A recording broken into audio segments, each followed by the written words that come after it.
مزید اچھی ویڈیوز کے لیے ہمارا چینل سبسکرائب کریں اور بیل کے آئیکن پہ کلک کریں۔ روٹین میں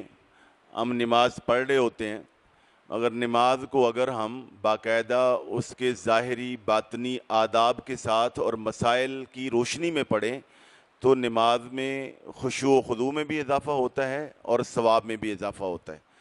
تو الغرض نماز کے فرائض ہم پڑھتے ہیں،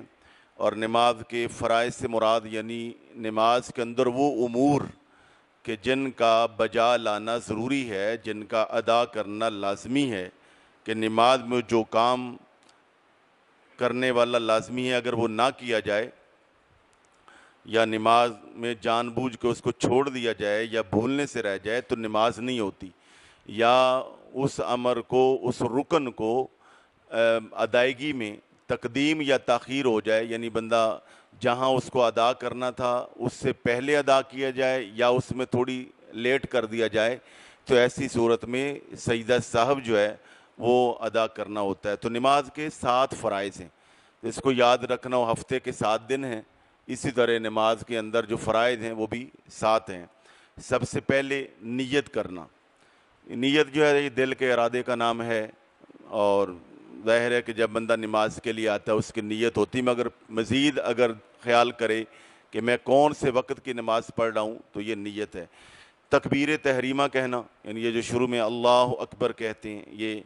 نماز کے اندر قیام کرنا، یعنی یہ جو کھڑا ہونا ہے بلا عذر شرعی جان بوجھ کے۔ بعض لوگوں کو عذر ہے تو وہ ایک الگ بات ہے۔ قرآن پاک پڑھنا، کم از کم 3 قرآن مجید کی چھوٹی آیات یا کوئی ایک ایسی آیت جو بڑی 3 آیات کے برابر ہو تو وہ بھی چل جائے گا۔ اس طرح رکوع ہے، سجدہ ہے اور قادہ اخیر ہے۔ یہ 7 ہیں نماز کے فرائض۔ اگر آہستہ آہستہ میرے ساتھ آپ دہرا لیں گے تو ذرا آسانی ہو جائے گی، ذرا ذہن میں بیٹھ جائیں کہ نمبر 1 نیت کرنا، نمبر 2 تکبیر تحریمہ کا ادا کرنا، نمبر 3 قیام کرنا، نمبر 4 قرآن پاک پڑھنا، اور یہ ذہن میں ہونا چاہیے کہ 3 کم از کم چھوٹی آیات یا کوئی ایک بڑی آیت جو اس کے 3 کے برابر۔ نمبر 5 رکوع کرنا، نمبر 6 ہے سجدہ کرنا، اور نمبر 7 ہے قادہ اخیر، یعنی آخر میں بیٹھنا۔ 2 رکعت ہے تو وہی آخری ہے، اور 4 رکعت ہے جو دوسرا قادہ ہے وہ بیٹھنا، یعنی یہ بیٹھنا